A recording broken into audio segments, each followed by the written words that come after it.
This is a time of consequence that we're living in.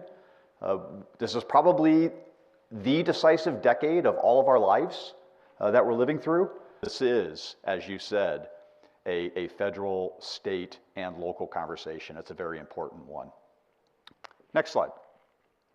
And so it's worthwhile going back, as we're talking culminating events, just to go back and take a look at a historical culminating event, since we're taking a peek at history. Everybody probably recognizes Pearl Harbor. This is 18 months before Pearl Harbor. Interestingly enough, 18 years prior to that, go ahead and build twice for me. So that's Brigadier General William Billy Mitchell, a staunch early advocate of air power. In 1924, he wrote a report, and you can read what he wrote there. 18 years before Pearl Harbor happened, he predicted Pearl Harbor. He was off by a little bit. He was off by 18 minutes.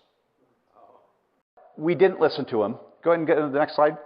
And of course, that's what happened on that Sunday morning, December 7th, that day that will live in infamy. And we didn't listen. 18 years prior, he told us. You know, if Hirohito, the emperor of Japan, had said, we're going to bomb Japan, just so you know, we might have listened. What if Chairman Xi tells us what he's going to do? Would we pay attention? Next slide.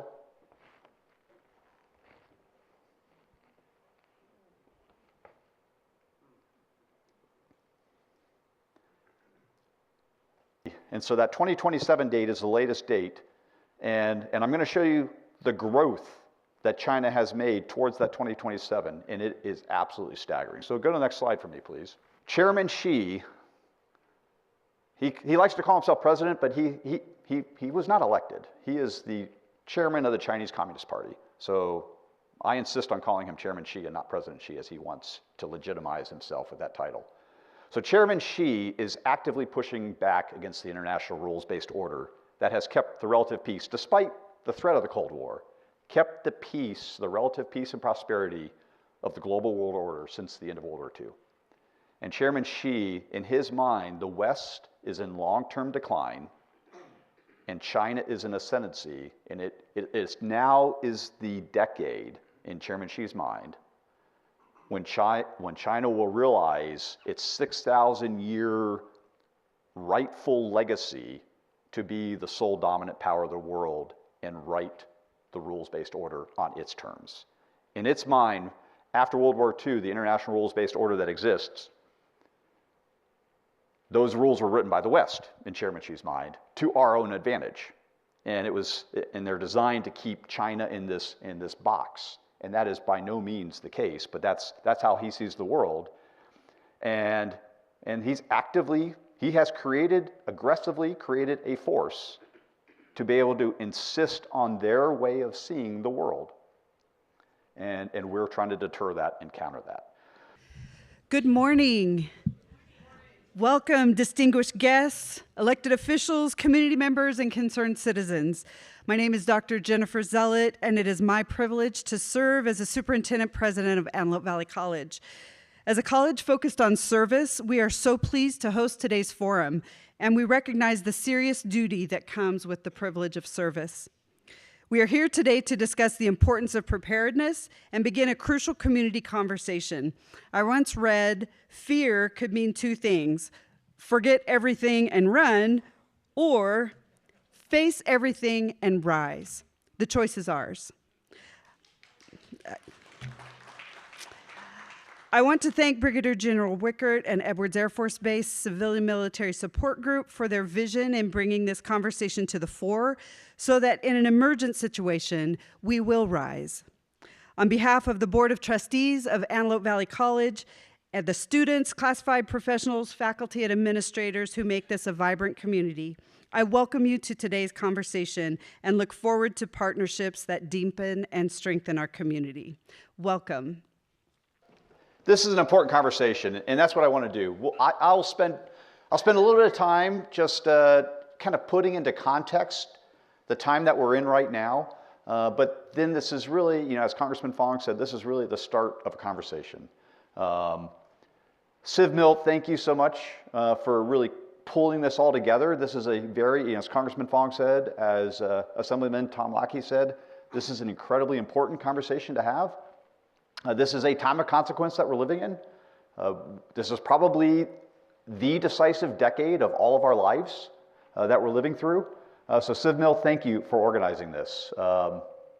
Antelope Valley Community College, thank you. This is just a beautiful venue, and I can't think of a better place to have a conversation about the community and about community readiness than our premier community college here. So thank you, Antelope Valley Community College.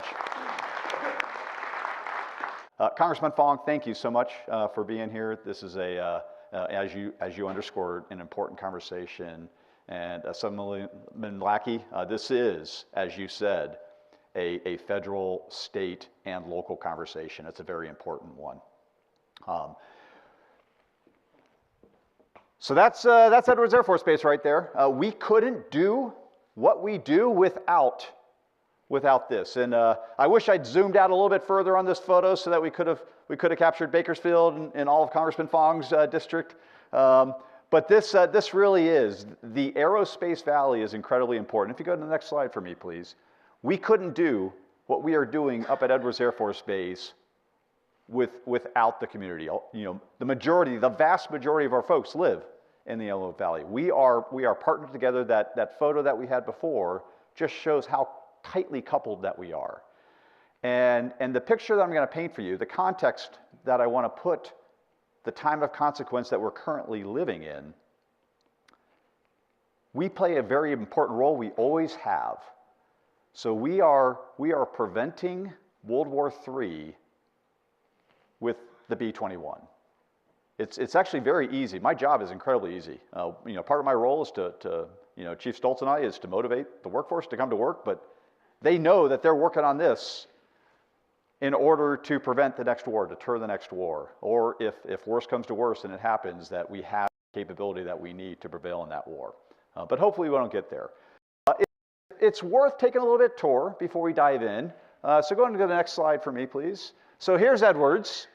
And let's zoom out. Go ahead and go next. We're going to take a little tour. It turns out that the People's Republic of China also has an Edwards Air Force Base. It is also in a desert. Ours is in the Mojave Desert, our little corner of the Mojave Desert. If we go over to the Gobi Desert and zoom in, Dingjin Airfield is China's version of Edwards. I am proud to say we have more runways. Our airfield is the biggest airfield in the world. But the People's Republic of China, the People's Liberation Army, and the Chinese Communist Party they are modernizing and growing at a staggering pace. But they're doing more than just that. They're actually actively preparing for something. So go ahead and build for me. So there on Dingjin Airfield, there's this interesting little structure right here. You're like, okay, that looks like a target or whatever. Go ahead and build for me. That is actually Taichung International Airport in Taiwan, in the northwest corner of Taiwan. They have a model, one-for-one scale model of the international on Taiwan. It's kind of clear what their intent is. Let's zoom out a little bit further. So go ahead and build for me. So if we were to go from Dingjin Airfield and then go a couple hundred miles to the west, deeper into the Gobi Desert, so this is kind of like us going over to Nevada, to the Nevada Test and Training Range, and zooming in there and taking a look at what targets do they put out there in the Gobi Desert. Oh, there's a target. That's interesting. Go ahead and build for me. Next slide. There we go. So that is a silhouette of the one-for-one silhouette of the Ford-class aircraft carrier. It's kind of clear what their target is. Go ahead and build for me. Next slide. We'll zoom out again. There's a frigate. These are our railroad tracks. There's another carrier. The railroad tracks curve around the desert. Those are evasive maneuvers that the ships would take as the ballistic missiles, DF-17s and other missiles are coming in from above. So they have a range that actively targets our ability to project power into the Pacific. Go ahead and build one more time for me, because there's more. This little range there is just filled with targets. There's a destroyer. And so it's pretty clear what China's intent is. So not only are they modernizing and increasing the size of the People's Liberation Army at a staggering pace, but they're not trying to hide the fact of what they're doing. The next slide. And so President Washington, 1790, at the very first, what we now call the State of the Union Address, this is the very first one in New York. This is before Washington, D.C. was built. Go ahead and build. And in that very first annual message to Congress, President Washington made a case for a standing army. If you want peace, prepare for war. This is an adage that goes back to the Roman Republic, and is probably even older than that. You know, from the day when we had caves that we defended with stones, we probably said, hey, if we want peace, if we don't want that rival, cave clan to come, we should probably have a pile of stones at the ready. If you want peace, prepare for war, and that's what we do. We do want peace. Next slide. Eisenhower also made that case. So Eisenhower was a general in World War II and lived through the devastation of World War. And he recognized that, we really don't want that. And so he was the president, and despite the fact that he was concerned from 52 to 1960, despite the fact that he was concerned about the military-industrial complex, he oversaw, go to the next slide, of the buildup. The only way to win the next war is to prevent it from happening in the first place. And that's why the technology, the capability that we are developing, that this community, the Aerospace Valley here is a part of, is so important, is because we are trying to prevent World War III from happening. The reason this is a decisive decade, and probably the decisive decade of our lives, and most of us grew up in the Cold War, this is even probably more significant, and I can remember how significant the Cold War seemed. Chairman Xi, he likes to call himself president, but he was not elected. He is the chairman of the Chinese Communist Party. So I insist on calling him Chairman Xi and not President Xi, as he wants to legitimize himself with that title. So Chairman Xi is actively pushing back against the international rules-based order that has kept the relative peace, despite the threat of the Cold War, kept the peace, the relative peace and prosperity of the global world order since the end of World War II. And Chairman Xi, in his mind, the West is in long-term decline, and China is in ascendancy, and it now is the decade, in Chairman Xi's mind, when China will realize its 6,000-year rightful legacy to be the sole dominant power of the world and write the rules-based order on its terms. In its mind, after World War II, the international rules-based order that exists, those rules were written by the West, in Chairman Xi's mind, to our own advantage. And they're designed to keep China in this box. And that is by no means the case, but that's how he sees the world. And he has aggressively created a force to be able to insist on their way of seeing the world. And we're trying to deter that and counter that. So here's the era where Eisenhower was the president. If you want peace, prepare for war. Relatively peaceful, great, prosperous time. Brezhnev came in to power of the Soviet Union here, and that's where you really start to see the vast buildup, great expansion of the Soviet Union's armed capability, military capability, through the 70s and 80s to the peak in the late 80s, where we finally prevailed at the end. This is not a direct parallel to what we're living through right now. The scale of growth of the People's Liberation Army exceeds what the Soviet Union did and the Warsaw Pact did during the Cold War. But there's rough parallels there, and how do we successfully navigate that? Go to the next slide for me, please. So if we look at this is the report 1988 on the status of forces. Go to the next slide. Here's a figure from that report which just shows kind of the order of battle comparison. We were never going to be able to compete with the Warsaw Pact on numbers. Depending on which weapons that you looked at, which category, armed divisions, number of airplanes, et cetera, the Soviets in their Warsaw Pact axis outnumbered us by 2-to-1, 3-to-1, in some cases 8-to-1 on a force ratio. We were not going to compete on numbers. We made a decision in the 1980s, and it happened here in the Aerospace Valley. We made a decision that we were going to compete on technology. Next slide, please. And so we invested, what we now call the second offset, we invested in a series of technological leaps in order to counter the strength in numbers that the Soviets had. So that's where we saw the investment in stealth, in precision navigation, GPS, laser-guided bombs, command and control. All these capabilities were developed here, largely. I mean, they were developed in a lot of places. The vast majority of those efforts and those development efforts happened here in the Aerospace Valley. And this is why the Cold War ended. The Soviets could not keep up with us. And so we successfully navigated. World War III could have been, with nuclear weapons, a nuclear exchange would have been likely civilization ending. And the fact that we're here today is because we successfully navigated the end of the Cold War. The difference now is we, in the 1980s, as we ended the Cold War, we had a technological advantage over the Soviet Union. The Soviets did not have this. We no longer call the People's Liberation Army, we no longer call them a near-peer adversary. They are a peer adversary. Next slide, please. And so if we look at what has happened since the end of the Cold War, there's really been three epochs of time.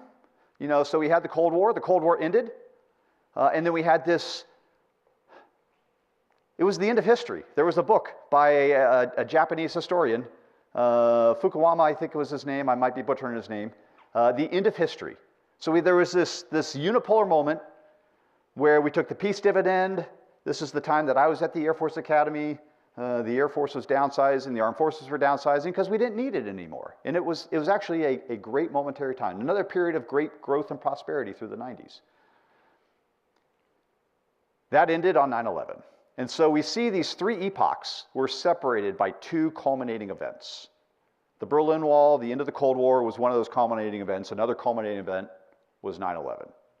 The world changed on September 11th, 2001. And that's where we entered this period of violent extremism. And we had the global war on terror to counter that violent extremism. That is now over, thankfully. But unfortunately, we are entering this new era of great power competition. We have not had a culminating event that has defined the start of that period of great power competition, at least not yet. And that's the question, is there going to be a culminating event that wakes us up? And that's part of the reason I'm so grateful for the willingness. We have got all the right players here to start to have this discussion with the community, because it could very likely be that the culminating event is here, attacks on our infrastructure that affects everything. Next slide. And so it's worthwhile going back, as we're talking culminating events, just to go back and take a look at a historical culminating event, since we're taking a peek at history. Everybody probably recognizes Pearl Harbor. This is 18 months before Pearl Harbor. Interestingly enough, 18 years prior to that, go ahead and build twice for me. So that's Brigadier General William Billy Mitchell, a staunch early advocate of air power. In 1924, he wrote a report, and you can read what he wrote there. 18 years before Pearl Harbor happened, he predicted Pearl Harbor. He was off by a little bit. He was off by 18 minutes. The actual attack, it was on a Sunday morning. He says the attack's going to happen on a Sunday morning at 7:30 a.m. The first bombs actually dropped, and the torpedoes were dropped at 7:48 a.m. on a Sunday morning. He actually got closer with Clark Field in the Philippines, different time zone. He said 10:40, it was actually 10:30. And he did it just based on geography and math. You know, how long do airplanes fly? They want to take off of the carriers, launch from carriers at sunrise, they need to fly. He predicted the targets. We kind of ignored him. He was a bit of a zealot. He was an air power zealot. He was actually court-martialed by the Army. He was ultimately given, it was misreported once as the Congressional Medal of Honor. It wasn't the Medal of Honor, but he did receive very high honors posthumously for kind of his air power advocacy. But we didn't listen to him. Go ahead and get to the next slide. And of course, that's what happened on that Sunday morning in 1942, December 7th, 1942, that day that will live in infamy. And we didn't listen. 18 years prior, he told us, with only 18 minutes of error. If Admiral Hirohito had said, hey, on Sunday morning at 7:30, we're going to bomb Pearl Harbor, we might have listened to Admiral Hirohito. Or actually Admiral Yamamoto. It was the Emperor Hirohito. We might have listened to the Emperor of Hirohito if Hirohito, the Emperor of Japan, had said, we're going to bomb Japan, just so you know. We might have listened. What if Chairman Xi tells us what he's going to do? Would we pay attention? Next slide.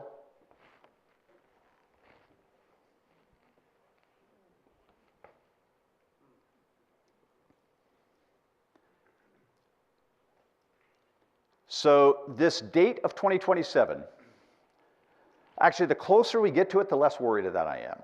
This date has changed significantly over time. So when Chairman Xi first came to power, first seized power, and he's now rewritten the Constitution. Normally chairmen can only serve for a 10-year term. He has rewritten the Constitution so he can serve as long as he wants to. And his father lived into his 90s, if I'm not mistaken. So Chairman Xi could be around for a long time. And he's also systematically eliminated all of his political opposition in the Chinese Communist Party. So he has a lockhold.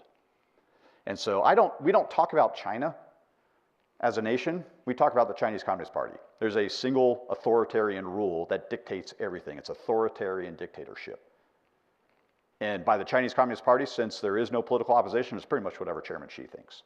So that's why we can talk about what one person thinks. And that's why we're often trying to communicate directly with him. Look, don't start World War III, because we got the B-21.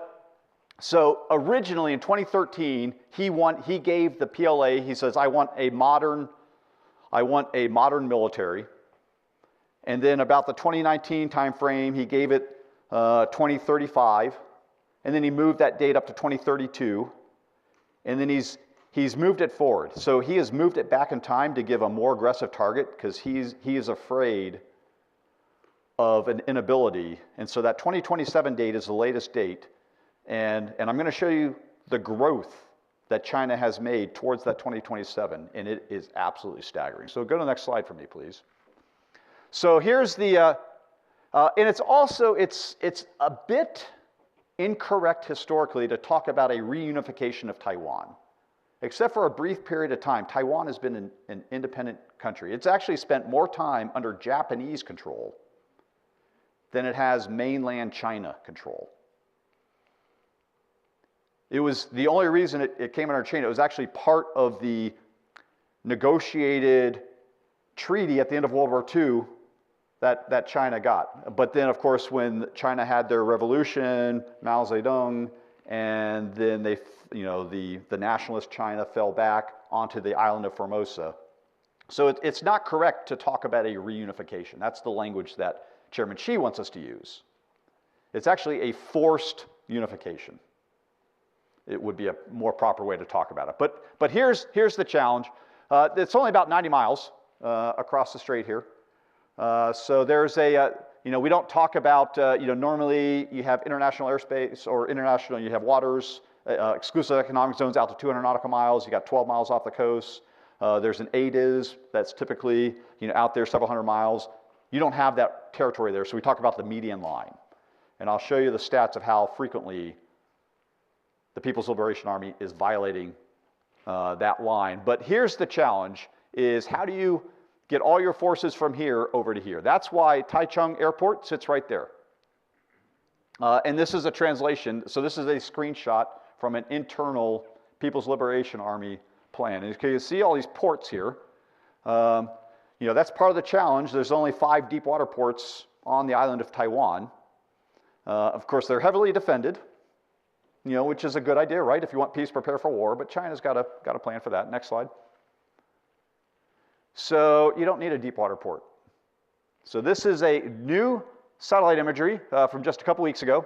These are relocatable piers. Go ahead and go to the next slide. So these are each independent ships, these little gantry things here. So you can actually sail across the 90 miles. You link them up, and you can go about a mile out into open water. So you actually don't need a deep water port. And you just bring up a roll-on, roll-off, and tanks just roll right off there onto the beach wherever you want. They're actively doing this right now in plain sight. Next slide.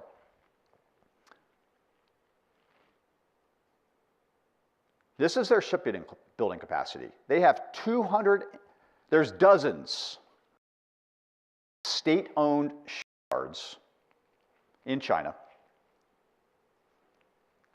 We have 4.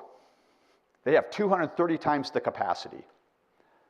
Just one shipyard in China last year alone, in 2024, built more tonnage of ships than the US did since the end of World War II. In 1 year, they built more ships than we have built by tonnage, which is what matters, than we built since the end of World War II. Next slide. And they're not just, we used to count, it's just cheap China technology. We've got that technological advantage like we had over the Soviets. It's not. China is now a modern force. This is a stealth frigate. They just commissioned this ship in January. This is a frigate. It's designed for anti-submarine warfare. So that's one of the advantages that we still have over the People's Liberation Army Navy, is our submarine technology. Unfortunately, the Straits of Taiwan are very, very shallow. Pretty easy to find submarines. And if you want to go after submarines, this is how you do it. These are stealth frigates specifically designed for area denial anti-submarine warfare. Very, very modern. Next slide. And they have the capacity to build lots of these. And so this was the order of battle in the Pacific. We're April now, so this was 2 years ago. This was in March of 23. And already you can see, just a comparison. These are not all of our forces. This is just our forces across the Air Force and Navy that are deployed to the Indo-PACOM theater. So this is what is underneath the PACOM commander. But we are vastly outnumbered by the People's Liberation Army. Next slide. This is what is projected, the intelligence, unclassified intelligence prediction for 2027. So go ahead and, Mary, go back for me, and then go forward, and do it one more time. And forward, there we go. And the important thing is that, these are 5th gen. So these Type 055, these are stealth destroyers. Those are what are designed to go out and protect the aircraft carriers now. So the J-35 is a stealth, 5th gen stealth carrier capable fighter that the People's Liberation Army has. Advanced submarines, hypersonic missiles. This force is specifically designed to counter our strengths. And for them to be, for Chairman Xi, when he says, well, now's the time, and China is going to emerge from 6,000 years of history and exert its dominance, its regional dominance, and then rewrite the world order, it has the capability to do that if it wants to. Next slide. And they're aggressively doing that. So this is the largest naval operation in the Pacific since World War II, happened last December, over 3 days. It was, the island of Taiwan was completely encircled. There were picket lines set out here by the People's Liberation Army Navy.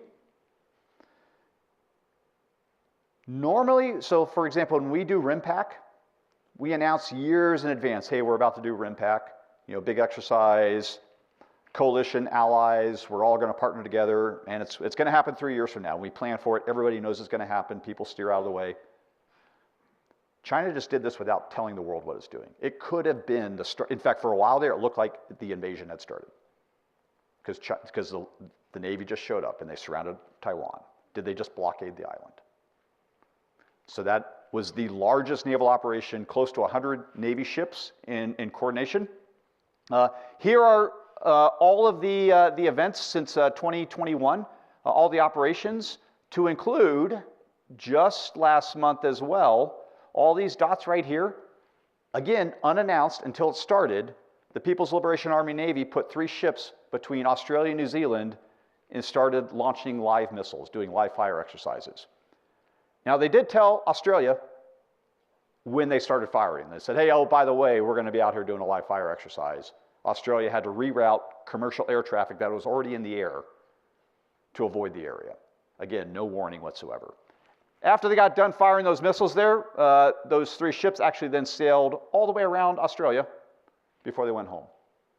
Again, sending a very, very deliberate message. Again, I don't like that. It's not a reunification, it's a forced unification. Next slide. And so if we look at, in the, really, just since 2022, this is the number of incursions, so that, again, that air defense identification zone. So in the case of Taiwan, it's the median line, so 90 miles across. We drew a line right down the middle, and we said, okay, over here, that's the People's Republic of China. Over here, it's the island of Taiwan's. And it's just what they're trying to do is desensitize us from incursions into that. So we're into hundreds. And you can see that China does it in response or provocatively as they see fit. This little decrease right here was right after the election. And then they can ramp back up anytime they want. Next slide. And so this is where I'm going to bring it back to the Aerospace Valley. It's real easy to say, okay, well, all right, so that's Taiwan. Even if they're not ethnic Chinese, or there's a different heritage, and they're not quite Chinese, they're still Eastern Asian, and so maybe we should just kind of let that go and not start World War III over the island of Taiwan. 95% of the advanced microchips are built in Taiwanese fabs by TSMC. TSMC is something different that we do up at Edwards. TSMC. 95% of the advanced microchips. Now we're in the process of building some fabs here. We don't have them. So one of the things that we have tried to do as artificial intelligence, again, we're one of those inflection points, a decisive decade for another reason, is we are denying the export controls on advanced microchips to China. Do you think Chairman Xi would have any qualms whatsoever if they took over Taiwan of denying access to those microchips now that they are writing the rules to the US? So it does matter for lots of reasons. China has built at a staggering speed. The rate at which they've built all those ships and built that Navy and built that Air Force, built that rocket force, built the hypersonics missiles, has been staggering. But they do more than that. They are also targeting our critical infrastructure right here. We know that the Chinese have infiltrated our electrical grids. There is Chinese malware on all the SCADA systems that control electric power communications. The first indication that we have that the invasion of Taiwan has started is probably that the lights go out and that the cellular network doesn't work anymore. If it did work and you could still log into your bank account, you might not actually see anything because all the records might be scrambled. It might be confusing. There's a way to actually attack us without attacking us. Next slide. And so just as an indication, it wouldn't be that easy. So if you remember that blackout in 2003 that affected the entire Northeast, and so we're talking about the Eastern Interconnect. There's 3 different regions. When you put current down wires, they tend to sag. So during the summertime, when the wind's not blowing, the electrical wires can sag. And if it turns out that there's trees there and they sag into a tree, you can actually short out a line. So that actually happened in Ohio. This little line going up to Cleveland sagged into the line, so that one came off, was kicked offline because it shorted out. Not a big deal, pretty resilient, right? But then the next one sagged because it was carrying more current. It kicked offline, so now more current is flowing this way. That one sagged, that one sagged. Now all of this power is flowing just from there. That actually sets off a chain reaction of reactive power being out of sync with the rest of the grid and leads to a rapid domino effect of the entire grid going down. It's fairly balanced, finely balanced all the time. And if you disrupt it, the entire system can collapse. And that's exactly what happened. Ultimately, 55 million people lost power. 100 people died during this from the power loss, and it was only for a couple hours. Think about if the electrical grid goes down for 6 months, because that could happen. Now, the system's not as fragile as it was in 2003, but that was a tree. That was just a natural, warm summer day. Everybody turned their air conditioners on. The line's going. Now, we don't have a lot of trees around here, but there is Chinese malware in the SCADA systems on our grid. They are in all of our critical infrastructure. Next slide. So, China has more cyber operators than the rest of the world combined. There was an article in The Economist last week, Tracking the Hacking, is what it's titled, that overviews all of the operations that China's done everywhere that they are, and by a person for person. In fact, earlier, it was actually at the start of March, we're now in April, but we just indicted 12 named People's Liberation Army cyber operators. We indicted them in federal court. Now, of course, they're living in China, so unless they ever come here, we're probably never actually going to. But we've identified them. Go ahead and build for me. So this is a list since 2024 of all the cyber attacks, named cyber attacks, known cyber attacks from China, originating from China. The designation that we use, typhoons are attacks that originate from China. Dust storms are ones that come from Iran. Blizzards are cyber operations that start from Russia. These are the named operations. Go ahead and build for me, and I'll mention just a couple of them.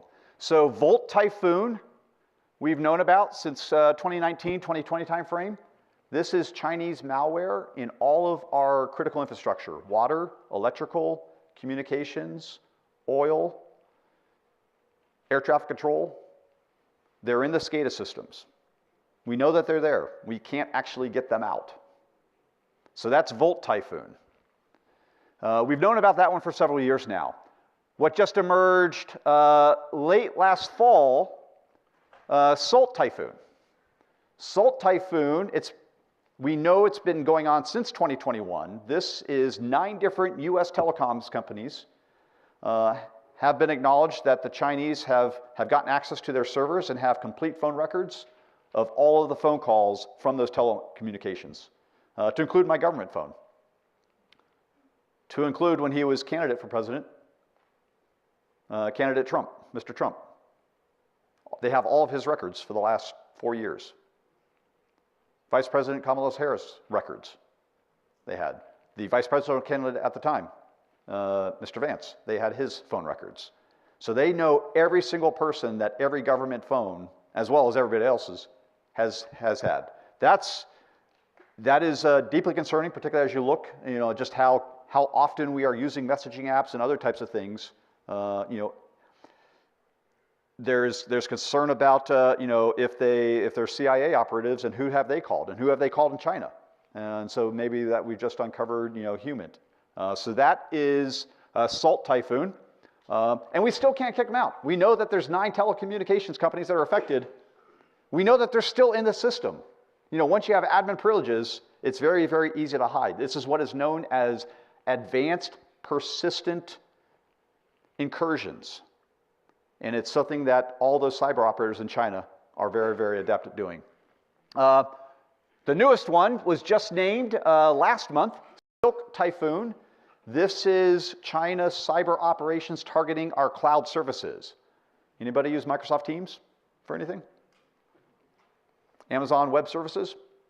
All these cloud services that we're becoming reliant on, this is the targeted operations against cloud services. China is doing it. Next slide. And there's a lot of them doing it. Next slide. So I do want to be very, very clear. I've been picking a lot on Chairman Xi, and I think he deserves it. We do not have a beef, though, with the Chinese people, with the people of China. There is a very, very long and rich heritage and cultural history, 6,000 years, probably the oldest continuous civilization on the planet is the Chinese civilization. We have no disagreement with the people of China. They are actually probably suffering just as much under authoritarian dictatorship as we will if Chairman Xi decides now's the time for China to emerge as the sole dominant superpower of the world, and oh, by the way, I got the army to do it if I want to. So again, it's very, very important, I think, as we talk. I try to be very careful, and I think we all should as we're doing this, is that we don't say, you know, China's doing this or the Chinese this or that, because it's not about the Chinese people.